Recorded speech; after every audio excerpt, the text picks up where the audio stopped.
ಅತ್ತಿಗೆ ಅತ್ತಿಗೆ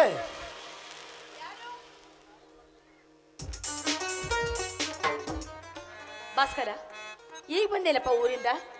ಬಾ, ತೆಗೆದುಕೋ ದೇವ್ರ ಪ್ರಸಾದವನ್ನು. ಸ್ವಲ್ಪ ತಡೆ ಅತ್ತಿಗೆ. ಅತ್ತಿಗೆ ಸ್ವಲ್ಪ ತಡೆ, ಏಕೆ ಅವಸರ? ಇದೀಗ ಬಂದಿದ್ದೇನೆ. ಕ್ಷೇಮವಾಗಿದ್ದೇನಮ್ಮ? ನಾನು ಕ್ಷೇಮವಾಗಿದ್ದೇನೆ, ನೀನು ಕ್ಷೇಮವಾಗಿದ್ದೆ ತಾನೆ? ಹೋಗ್ಲಿ, ನೀನು BA ಫೈನಲ್ ಇಯರ್ ಪರೀಕ್ಷೆ ಏನಾಯ್ತು?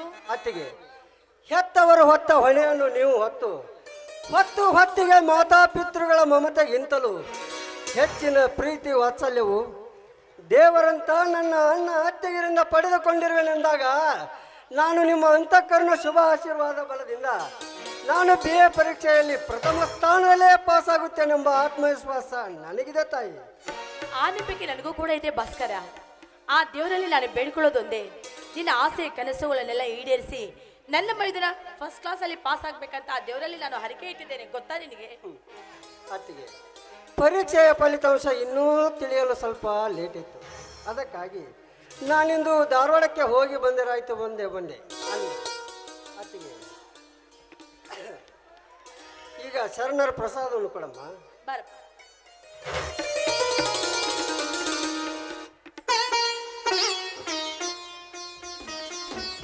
ಸ್ವಲ್ಪ ತಡೆ ಅತ್ತಿಗೆ. ಶರಣರ ಪ್ರಸಾದವನ್ನು ಸ್ವೀಕರಿಸುವ ಮುನ್ನ ತಾಯಿ ಅಂತಿರುವ ಈ ನಿನ್ನ ಪವಿತ್ರ ಪಾದಧೂಳಿ ನನ್ನ ಹಣೆಗೆ ಹತ್ತಬೇಕಾಗಿದೆ ಅಮ್ಮ. ಅದಕ್ಕಾಗಿ ನಾನು BA ಪರೀಕ್ಷೆಯಲ್ಲಿ ಪ್ರಥಮ ಸ್ಥಾನ ಪಡೆದು ಪಾಸಾಗಿ ಬರುವಂತೆ ನನಗೆ ಶುಭ ಆಶೀರ್ವಾದ ಮಾಡು ತಾಯಿ.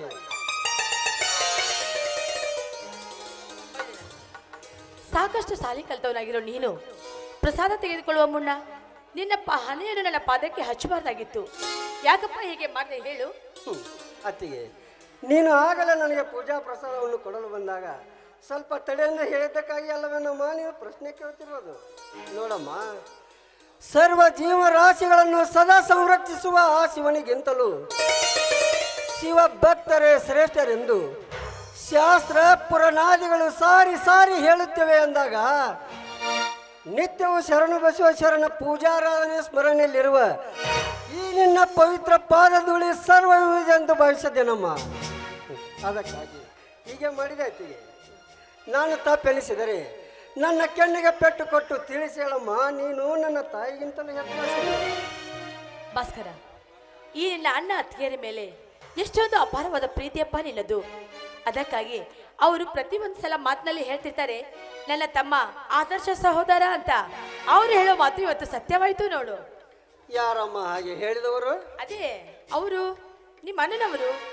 ಅವರೇ ಅಂದರೆ ಯಾರಮ್ಮ? ಸರಿಯಾಗಿ ಹೇಳು ಅತ್ತಿಗೆ. ಅಯ್ಯೋ, ನಿಮ್ಮ ಅಣ್ಣನವರು ಹೇಳ್ತಾ ಇದ್ರು ಅಂತ ಹೇಳ್ತಾ ಇದ್ದೀನಲ್ಲೋ. ಏನಮ್ಮ ಅತ್ತಿಗೆ?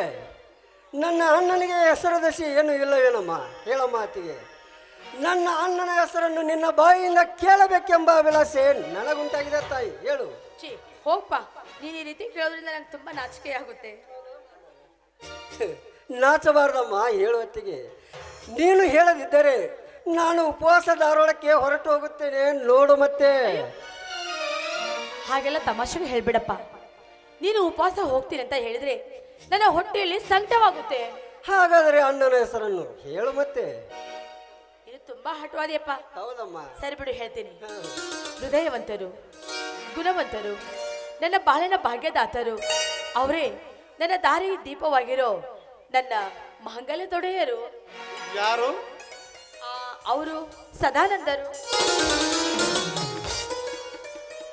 ಮತ್ತೇನಪ್ಪ ಭಾಸ್ಕರ, ಇಂದೇಕೋ ನಿನ್ನ ಅತ್ತಿಗೆಯೊಂದಿಗೆ ಬಹಳ ವಿನೋದದಲ್ಲಿರುವಂತೆ ಕಾಣುತ್ತದೆ ಅಲ್ಲ? ಊರಿಂದ ಯಾವಾಗ ಬಂದೆ? ಪರೀಕ್ಷೆಯ ಫಲಿತಾಂಶ ತಿಳಿಯಿತೆ? ಈಗ ಬಂದೆ ತಾನೇ ಅಣ್ಣ. ಅಣ್ಣ, ಪರೀಕ್ಷೆಯ ಫಲಿತಾಂಶ ತಿಳಿಯಲು ಇನ್ನೂ ಸ್ವಲ್ಪ ಲೇಟ್ ಇತ್ತು. ಅದಕ್ಕಾಗಿ ನಾನಿಂದು ಊರಿಗೆ ಹೋಗಿ ಬಂದರಾಯ್ತೆಂದು ಬಂದೆ. ಅಣ್ಣ, ತಮ್ಮನೊಂದು ಪ್ರಶ್ನೆ ಕೇಳಬೇಕೆಂದಿರುವೆ, ತಪ್ಪು ಭಾವಿಸುವುದಿಲ್ಲವಷ್ಟೇ. ರೀತಿ ನೀತಿಗಳನ್ನು ಅರಿತುಕೊಂಡು ಸದಾ ಸನ್ಮಾರ್ಗದಲ್ಲಿ ಸಾಗಿ BA ಪದವೀಧರನಾಗುವ ನಿನ್ನ ಬಗ್ಗೆ ನಾವ ಕಾಲಕ್ಕೂ ತಪ್ಪು ಭಾವಿಸುವುದಿಲ್ಲ ಭಾಸ್ಕರ. ನಿನ್ನಂತ ಸಹೃದಯದ ಆದರ್ಶ ಸಹೋದರನನ್ನು ಪಡೆದ ನಾನೇ ಭಾಗ್ಯವಂತ. ಕೇಳಪ್ಪ, ಅದಾವ ಪ್ರಶ್ನೆ. ಅಣ್ಣ, ಚಿಕ್ಕಂದಿನಲ್ಲೇ ತಂದೆ ತಾಯಿಗಳನ್ನು ಕಳೆದುಕೊಂಡು ಈ ನಿನ್ನ ತಮ್ಮನನ್ನು ದೊಡ್ಡವನನ್ನು ಮಾಡಿ ಜೋಪಾನ ಮಾಡಿದ್ದೀರಿ. ಅಣ್ಣ, ನಾನಿಂದು ನಾನಿಂದು ಧಾರವಾಡದಲ್ಲಿ ಬರುವಾಗ ನಿನ್ನ ಮೇಲೆ ಬಹಳ ಆಸೆ ಉಂಟಾಗಿ ನಿನ್ನೆ ನೆನಪಾಯ್ತಣ್ಣ.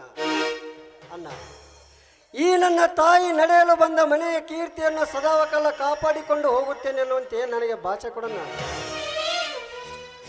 ಭಾಸ್ಕರ, ನೀನು ನನಗಿಂತಲೂ ಚಿಕ್ಕವನಾದರೂ ವಿದ್ಯಾಬುದ್ಧಿಯಲ್ಲಿ ಹಿರಿಯನು. ನೀನೀಗ ನನಗೆ ಹೇಳಿದ ಮಾತಿನಲ್ಲಿ ಹೆಣ್ಣು ಕೊಟ್ಟವರ ಮನೆಯ ಹೆಸರು ಎರಡೂ ಸಮಾವೇಶವಾಗಿವೆ. ಈ ಎರಡೂ ಮನೆತನದ ಕೀರ್ತಿಯನ್ನು ಸದಾಕಾಲ ಕಾಪಾಡಿಕೊಂಡು ಹೋಗುತ್ತೇನೆನ್ನುವಂತೆ ನಿನಗೆ ಆ ಕಲ್ಮೇಶ್ವರನ ಚರಣ ಸಾಕ್ಷಿಯಾಗಿ ಅಭಯ ಕೊಡುವೆ. ಆಯಿತೆ? ಅತ್ತಿಗೆ, ನೋಡಿದೆಯೇನಮ್ಮ ನನ್ನ ಅಣ್ಣನ ಹೃದಯ ಹೇಗಿದೆ ಎಂಬುದನ್ನು. ನೀನು ಸಹ ನನ್ನ ಅಣ್ಣನ ದೇಹದ ನೆರಳಿನ ನೆರಳಾಗಿ ಜೀವದ ಜೊತೆಯಾಗಿ ನಡೆತಾಯಿ. ಅಂದರೆ ನಿಮ್ಮಿಬ್ಬರ ಮಧ್ಯೆ ಈ ನಿಮ್ಮ ಮಗನಂತಿರುವ ಭಾಸ್ಕರನ ಜೀವನದ ಬೆಳಕು ಕಾಣುವುದಮ್ಮ. ಅತ್ತಿಗೆ, ನನ್ನ ಮಾತನ್ನು ನಡೆಸಿಕೊಡುವೇನಮ್ಮ. ಮೈದುನ, ನನ್ನ ಹೆತ್ತ ತಂದೆ ತಾಯಿಗಳ ಮೇಲೆ ಆಣೆ ಮಾಡಿ ಹೇಳ್ತಾ ಇದ್ದೇನೆ, ನನ್ನ ಜೀವನದ್ದಕ್ಕೂ ಈ ನನ್ನ ದೇಹದಲ್ಲಿ ಉಸಿರಿರುವವರೆಗೂ ನಿಮ್ಮ ಅಣ್ಣನಿಗೆ ನಾನು ನೆರಳಾಗಿರ್ತೀನಿ ಅಂತ ನಿನಗೆ ನಾನು ಮಾತು ಕೊಡ್ತೀನಿ. ತೆಗೆದುಕೊಳ್ಳಪ್ಪ. ಸಂತೋಷ, ಬಹಳ ಸಂತೋಷ. ಅಣ್ಣ ಅತ್ತಿಗೆಯರ ಪ್ರೀತಿಯ ನುಡಿ ಕೇಳಿ ಮನಸ್ಸು ಹಿಡಿಯಲಾರದಷ್ಟು ಆನಂದವಾಯಿತು. ದೇವ ಮಾತೆ ಅಂತಿರುವ ನಿಮ್ಮಂಥ ಅಣ್ಣ ಅತ್ತಿಗೆಯರನ್ನು ಪಡೆದುಕೊಂಡು ನಾನೇ ಭಾಗ್ಯಶಾಲಿ. ಅಣ್ಣ, ನನಗೀಗ ಪರಿಚಯ ಫಲಿತಾಂಶ ನೋಡಿಕೊಂಡು ಬರಲು ಅಪ್ಪಣೆ ಕೊಡಿ ಅಣ್ಣ. ಹೋಗಿ ಬಾ ಭಾಸ್ಕರ. ನಿನ್ನ ಭವಿಷ್ಯತ್ತಿನ ಭಾಗ್ಯ ಜೀವನಕ್ಕೆ ಆ ಫಲಿತಾಂಶವೇ ಕಾರಣವಾಗಿದೆ. ಏನ್ರಿ ಹಾ, ಭಾಸ್ಕರ್ನ ಹಾಗೆ ಹೋಗು ಅಂತ ಹೇಳ್ತಾ ಇದ್ದೀರಲ್ಲ?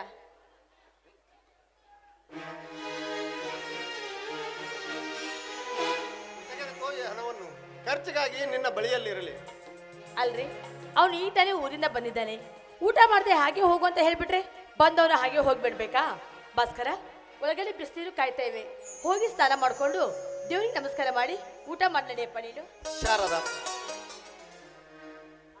ಕೈ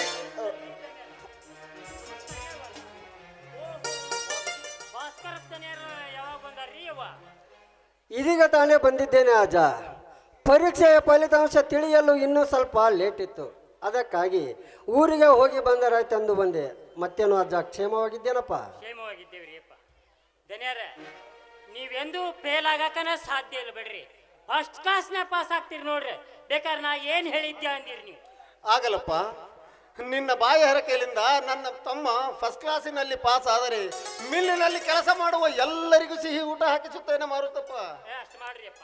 ಇರಲಿ, ನೀನೇ ಬಸ್ ಸ್ಟ್ಯಾಂಡಿನವರೆಗೆ ಹೋಗಿ ಭಾಸ್ಕರನನ್ನು ಕಳಿಸಿ ಬಾರಪ್ಪ. ಹ್ಞೂ ರೀ ಧನ್ಯರ, ನೀವು ಲಘುನ ಜಳಕ ಊಟ ಮುಗಿಸ್ಕೊಂಡು ಬಿಡ್ರಿ. ನಾ ನಿಮ್ಮ ಲಗೇಜ್ ಎಲ್ಲ ತಗೊಂಡು ಆ ಹೊಸ ಬಸ್ ಸ್ಟ್ಯಾಂಡಿನ ತನಕ ಕಳ್ಸಾಕ್ ಬರ್ತೇನೆ ರೀ. ಆದಷ್ಟು ಬೇಗನೆ ಬರಬೇಕು ಮಾರುತ್ತಜ್ಜ. ಅಗದಿ 5 ನಿಮಿಷದಾಗ್ರಿಪ್ಪ. ಭಾಸ್ಕರ್, ಹೊತ್ತಾಗಿದೆ, ಬೇಗನೆ ಸ್ನಾನ ಮಾಡ ಹೋಗು. ಧನ್ಯರ, ನಾನು ಜಳಕ ಊಟ ಮುಗಿಸ್ಕೊಂಡು ಅವನು ಬಂದ್ಬಿಡ್ತೇನೆ ರೀ ಅಪ್ಪ. ಆಗಲಿ, ಬೇಗನೆ ಬಂದು ಬಿಡು. ಅಗ್ರಿ ದೌಡ್ ಬರ್ತೇನೆ. ಸ್ನಾನ ಮಾಡಿ ನೀನು ಊಟ ಮಾಡಿ ನಿಮ್ಮ ಅಣ್ಣವ್ರನ್ನ ಕರ್ಕೊಂಡು ನಾನು ಬರ್ತೀನಿ. ಅತ್ತಿಗೆ, ನನ್ನ ಸ್ನಾನಕ್ಕೆ ನೀರನ್ನು ಬಿಸಿ ಮಾಡಿ ಕೊಡಬಾರಮ್ಮ. ಮತ್ತೆ ಅಯ್ಯೋ, ಕಾದಿದ್ದು ನೀರಿದೆಯಪ್ಪ, ಹೋಗಿ ಸ್ನಾನ ಮಾಡು. ನೀನು ನಡೆಯಮ್ಮ, ಬಾ ಅತ್ತಿಗೆ.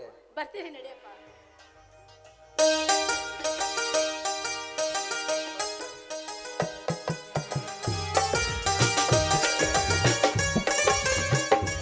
ಶಾರದಾ, ಹೊಟ್ಟೆಯ ಮಗನಿಗಿಂತಲೂ ಹೆಚ್ಚಿನ ಮಮತೆಯಿಂದ ಕಾಣುವ ನನ್ನ ತಮ್ಮ ಮೈದುನನು ಸದಾವಕಾಲ ನಿನ್ನೊಡನೆ ಹೀಗೆ ನಗು ನಗುತ್ತಾ ಇರಲಿ. ನೀನು ದಿನವೂ ಭಕ್ತಿಯಿಂದ ಪೂಜಿಸುತ್ತಿರುವ ಆ ಕಲ್ಮೇಶ್ವರನು ನೀನು ಬಯಸಿದ ಬಯಕೆಗಳನ್ನು ಈಡೇರಿಸಿಕೊಡುತ್ತಾನೇನು? ಯಾಕೆ ಸ್ವಾಮಿ, ಆ ದೇವರ ಮೇಲೆ ಯಾಕೆ ನಿಮ್ಗೆ ಇಷ್ಟೊಂದು ಅಪನಂಬಿಕೆ? ದಯವಿಟ್ಟು ದೇವರ ಮೇಲೆ ಅಪನಂಬಿಕೆ ಯಾವತ್ತೂ ಮಾಡಬೇಡಿ. ಆ ದೇವರಲ್ಲಿ ನಾನು ಕೇಳಿಕೊಳ್ಳೋದೊಂದೇ, ನಂಬಿದವರನ್ನು ಯಾವತ್ತೂ ಕೈ ಬಿಡಬೇಡ. ನಿನ್ನ ಪಾದಕ್ಕೆ ಹಣೆ ಹಚ್ಚಿದವರನ್ನು ಉದ್ಧರಿಸೋ ಭಾರ ನಿನ್ನದಾಗಿದೆ ಅಂತ. ಸತಿಪತಿಗಳಾಗಿರೋ ನಾವು ಈ ಬಾಳ ಬಂಡಿಯನ್ನು ನೋಡ್ಕೊಂಡು ಹೋಗ್ಬೇಕಾದ್ರೆ ಆ ದೇವರ ದಯ ಇದ್ದೇ ಇರ್ಬೇಕ್ರಿ. ದಯವಿಟ್ಟು ನಿಮಗೆ ಕರ ಮುಗಿದು ಬೇಡಿಕೊಳ್ಳುತ್ತೇನೆ, ದೇವರ ಮೇಲೆ ಅಪನಂಬಿಕೆ ಮಾಡಬೇಡಿ ಅಂತ. ಶಾರದಾ, ನಿನ್ನ ಮನಸ್ಸು ಪರೀಕ್ಷಿಸುವಗೋಸ್ಕರ ಆ ರೀತಿ ಪ್ರಶ್ನೆ ಮಾಡಿದೆ. ನೀನೇನು ತಪ್ಪು ತಿಳಿದುಕೊಳ್ಳಬೇಡ. ನೋಡಿ, ನಮ್ಮ ಮೈದುನ ಈಗಾಗಲೇ ದೊಡ್ಡವನಾಗಿದ್ದಾನೆ. ಆದಷ್ಟು ಬೇಗನೆ ಅವನ ಪರೀಕ್ಷೆ ಮುಗಿದ್ರೆ ಅವನಿಗೊಂದು ನೌಕರಿ ಅಂತ ಸಿಕ್ಕರೆ ಅವನ ಬಾಳ ದಾರಿಯನ್ನು ಹಿಡಿಸುವ ಜವಾಬ್ದಾರಿ ನಮಗಿದೆ. ಆ ಜವಾಬ್ದಾರಿಯನ್ನು ನಾವು ಕಳೆದುಕೊಂಡ್ಬಿಟ್ರೆ ನಮ್ಮಂತ ಸುಖಿ ಜನ ಯಾರು? ಶಾರದಾ, ನಿನ್ನ ಮೈದುನನ ಬಗ್ಗೆ ನನ್ನಲ್ಲಿ ಯಾವ ವಿರೋಧ ಭಾವನೆಯೂ ಇಲ್ಲ. ನಿನ್ನ ಮೈದುನನ ಮುಂಬಾಳಿನ ಭಾರವೆಲ್ಲವೂ ನನ್ನ ಮೇಲೆ. ಆಯಿತು, ಸರಿ, ಬನ್ನಿ ಹಾಗಾದ್ರೆ ಶಾರದಾ, ಮುಖ ತೊಳ್ಕೊಂಡು ಊಟ ಮಾಡಿ. ಈ ನಿನ್ನ ಸುಮಧುರ ಕಂಠದಿಂದ ಒಂದು ಗಾಯನವನ್ನು ಕೇಳಬೇಕೆಂಬ ಆಶೆಯಾಗಿದೆ.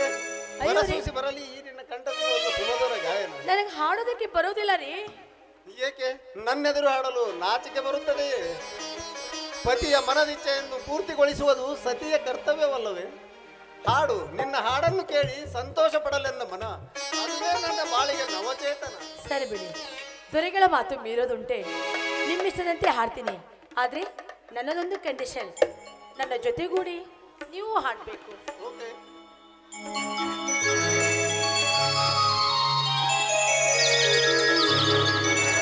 ನಿನ್ನಂತ ಶ್ರೀಮತಿ ಕೈ ಹಿಡಿದಾಗ, ನಿನ್ನಂತ ಗುಣವತಿ ಜೊತೆಯಾದಾಗ,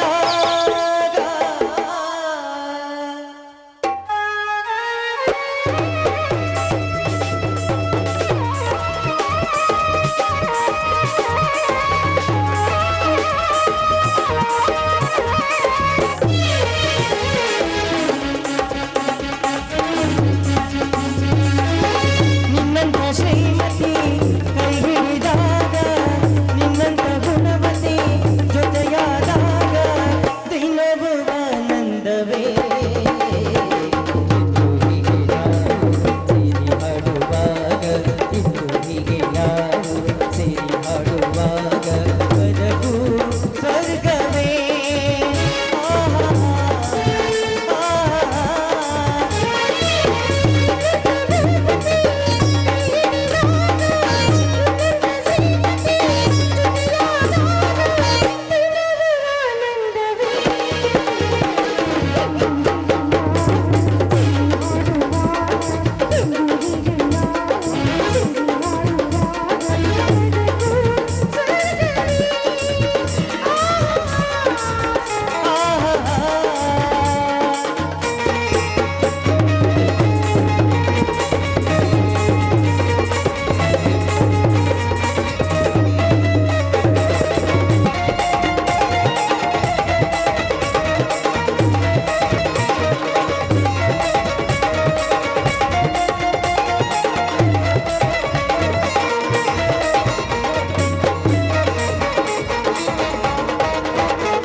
ಆಗುವನು ಬಿಯೋ ಜೇನಿನ ಸಿಹಿಯೋ, ಕಡಿಯುವ ಹಾದಿ ಉಪ್ಪಿನ ಹಾದಿ.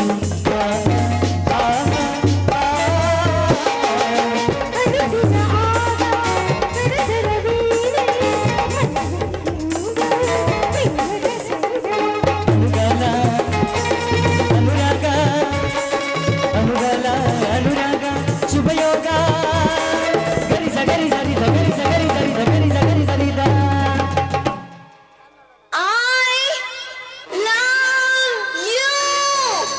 ನಿನ್ನಂತ ಶ್ರೀಮತಿ ಕೈ ಹಿಡಿದಾಗ, ನಿನ್ನಂತ ಗುಣವತಿ ಜೊತೆಯಾದಾಗ, ದಿನವೂ ಆನಂದವೇ. ಇನ್ನು ಹೀಗೆ ನಾವು ಸೇರಿ ಹಾಡುವಾಗ, ಇನ್ನು ಹೀಗೆ ನಾವು ಸೇರಿ ಹಾಡುವಾಗ, ಬದುಕು ಸ್ವರ್ಗವೇ.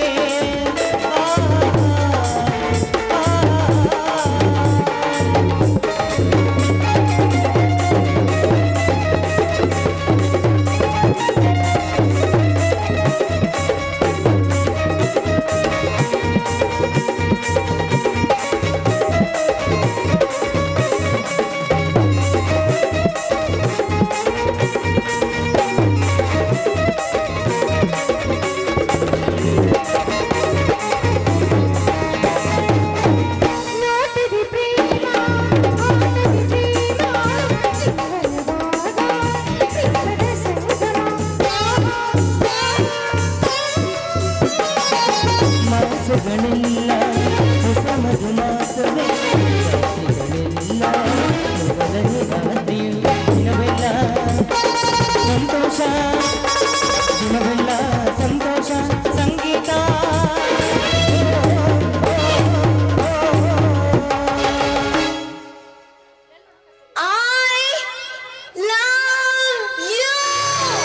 ನಿನ್ನಂತ ಶ್ರೀಮತಿ ಕೈ ಹಿಡಿದಾಗ, ನಿನ್ನಂತ ಗುಣವತಿ ಜೊತೆಯಾದಾಗ,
ಎಂತಹ ಅಮೋಘ ದೃಶ್ಯ!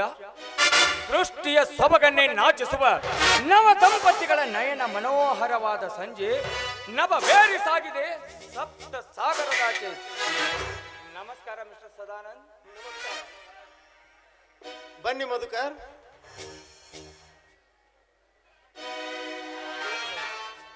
ಶಾರದಾ, ಬೇಗನೆ 2 ಕಪ್ ಕಾಫಿ ರೆಡಿ ಮಾಡಿಕೊಂಡು ಬಾ. ನೋ ಸರ್, ಸುಮ್ಮನೆ ನಿಮ್ಮ ಮನೆಯವರಿಗೆ ಏಕೆ ತೊಂದರೆ ಕೊಡುತ್ತಿರುವಿರಿ? ಇದರಲ್ಲಿ ತೊಂದರೆಯ ಪ್ರಶ್ನೆ ಏನು ಬಂತು ಮಧುಕರ್? ಮನೆಗೆ ಬಂದ ಅತಿಥಿಗಳನ್ನು ಸತ್ಕರಿಸುವುದು ತಪ್ಪೇನಿಲ್ಲ. ಆದರೆ ನಾನೇ ನಿಮ್ಮಿಬ್ಬರ ಪ್ರೇಮದಾಟಕ್ಕೆ ಅಡ್ಡಿಯಾದೇನೇನೋ ಅಂದು ಹಾಗೆ ಹೇಳಿದೆ ಅಷ್ಟೇ. ಸಕಲ ಐಶ್ವರ್ಯವೂ ನಿಮಗಿದೆ. ಅದರೊಂದಿಗೆ ತಮ್ಮ ಇಚ್ಛಾನುಸಾರವಾಗಿ ನಡೆಯುವ ಸತಿಯೂ ದೊರೆತಿರುವಾಗ ನನ್ನ ಆತ್ಮೀಯ ಮಿತ್ರನಲ್ಲಿ ನನ್ನನ್ನು ಮರೆಯುತ್ತಾನೇನೊಂದು ಹಾಗೆ ಹೇಳಿದೆ ಅಷ್ಟೇ. ಸರಿ, ಈಗ ಆ ಪ್ರಸಂಗವೇ ಬರಲಿಲ್ಲವಲ್ಲ, ನನಗಷ್ಟೇ ಸಂತೋಷ. ಸತಿಯೇ ಬರಲಿ, ಸಿರಿ ಸೌಖ್ಯವೇ ಇರಲಿ, ಅದೇನೇ ಇದ್ದರೂ ನನ್ನಲ್ಲಿ ಮಾತ್ರ ಅಹಂಕಾರ ಇಲ್ಲವೆಂಬುದನ್ನರಿತ ನೀನು ಎಂದಿಗೂ ಅಲ್ಪ ವಿಚಾರಕ್ಕೆ ಆಸ್ಪದ ಕೊಡಬೇಡ ಮಿತ್ರ. ಇರಲಿ, ಮಿಲ್ಲಿನ ಕೆಲಸಗಳು ಸರಿಯಾಗಿ ಸಾಗಿವೆ ಅಷ್ಟೇ. ಸರಿಯಾಗಿ ಕಾರ್ಯನಿರ್ವಹಿಸಿಕೊಂಡು ಹೋಗದಿದ್ದರೆ ಹೇಗೆ ಮೈ ಫ್ರೆಂಡ್? ನಾನು ನೀನು ಬಾಲ್ಯ ಸ್ನೇಹಿತರಾಗಿ ಬೆಳೆದು ಬಂದವರು. ನನ್ನ ನಿನ್ನಲ್ಲಿರುವ ಆತ್ಮೀಯತೆಯ ಮಿತ್ರ ಪ್ರೇಮಕ್ಕಾಗಿ ಸರಿಪಾಲಿನಿಂದ ಮಿಲ್ಲನ್ನು ಸ್ಥಾಪಿಸಿದೆವು. ಮಿಲ್ಲಿನ ಮೇಲೆ ನಮ್ಮಿಬ್ಬರ ಅಧಿಕಾರವಿದ್ದರು. ಮಿಲ್ಲಿನ ಮಾಲೀಕನು ನೀನು, ಮ್ಯಾನೇಜರನು ನಾನು ಅಂದಾಗ ಮಿಲ್ಲಿನ ಆಗು ಹೋಗುಗಳ ಪ್ರತಿಯೊಂದು ಜವಾಬ್ದಾರಿಯೂ ಹೆಚ್ಚಾಗಿ ನನ್ನ ಮೇಲೆ ಇರುತ್ತದೆ. ಆ ರೀತಿ ದಕ್ಷತೆಯಿಂದ ಕಾರ್ಯನಿರ್ವಹಿಸಿಕೊಂಡು ಹೋಗುತ್ತಿರುವುದರಿಂದಲೇ ಇಂದು ನಮ್ಮ ಮಿಲ್ಲಿನ ಕೀರ್ತಿ ದಿನೇ ದಿನೇ ಬೆಳೆಯುತ್ತಿದೆ. ಇರಲಿ, ಇಲ್ಲಿಗೆ ಬಂದ ವಿಷಯವನ್ನೇ ಹೇಳಲಿಲ್ಲವಲ್ಲ? ಹೌದು ಸರ್, ಆ ವಿಷಯ ವಿಪರೀತಕ್ಕೆ ಹೋಗಿದೆ ಎಂದೇ ಆ ವಿಷಯವನ್ನು ತಿಳಿಸುವುದಕ್ಕೋಸ್ಕರವೇ ನಾನಿಂದು ನಿಮ್ಮ ಬೆಟ್ಟಿಗೆ ಬಂದಿದ್ದು. 1 ತಿಂಗಳಾಗುತ್ತಾ ಬಂತು. ಮಿಲ್ಲಿನ ಕೂಲಿಕಾರರೆಲ್ಲರೂ ಸರಿಯಾದ ವೇಳೆಗೆ ಕೆಲಸಕ್ಕೆ ಬರದಂತಾಗಿದ್ದಾರೆ. ಸಂಬಳವನ್ನು ಹೆಚ್ಚಿಸಬೇಕೆಂಬ ಬೇಡಿಕೆಯನ್ನು ಮುಂದಿರಿಸಿ ಸಂಪು ಹೂಡಬೇಕೆಂಬ ಹಂಚಿಕೆಯಲ್ಲಿದ್ದಾರೆ.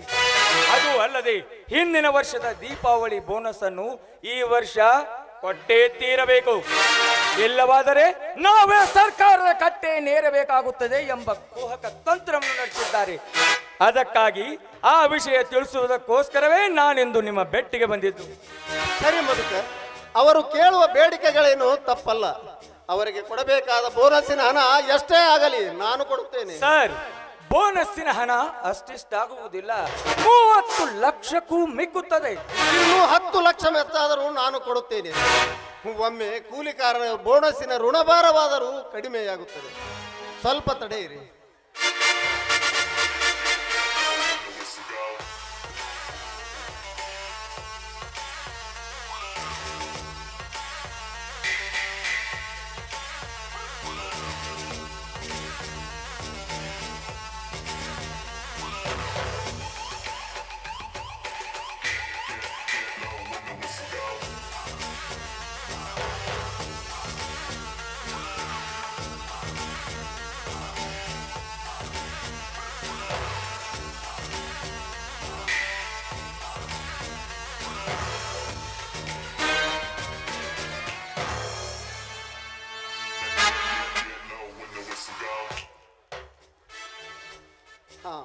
ತೆಗೆದುಕೊಳ್ಳು ಮಧುಕರ್.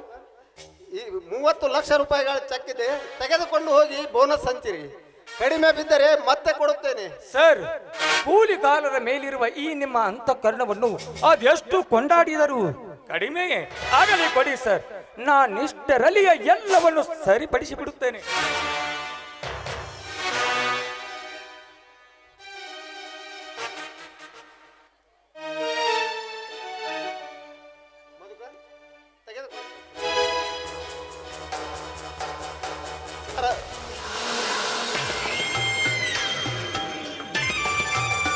ಶಾರದಾ, ಭಾಸ್ಕರನಿಗೆ ಊಟ ಮುಗಿಸಿಕೊಂಡು ಊರಿಗೆ ಹೋಗಲಿಕ್ಕೆ ತಿಳಿಸು. ನಾನು ಸ್ವಲ್ಪ ಮಿಲ್ಲಿನ ಕಡೆಗೆ ಹೋಗಿ ಬರುತ್ತೇನೆ. ಊಟ ಮಾಡ್ಕೊಂಡು ಹೋಗಿದ್ರೆ ಚೆನ್ನಾಗಿರ್ತಿತ್ತು. ಇಲ್ಲ, ಮಿಲ್ಲಿಗೆ ಹೋಗಿ ಬಂದ ಮೇಲೆ ಊಟ ಮಾಡುತ್ತೇನೆ. ಮ್ಯಾನೇಜರ್, ನಾನು ತಮ್ಮೊಂದಿಗೆ ಬರುತ್ತೇನೆ, ನಡೆಯಿರಿ. ನಡೆಯಿರಿ ಸರ್.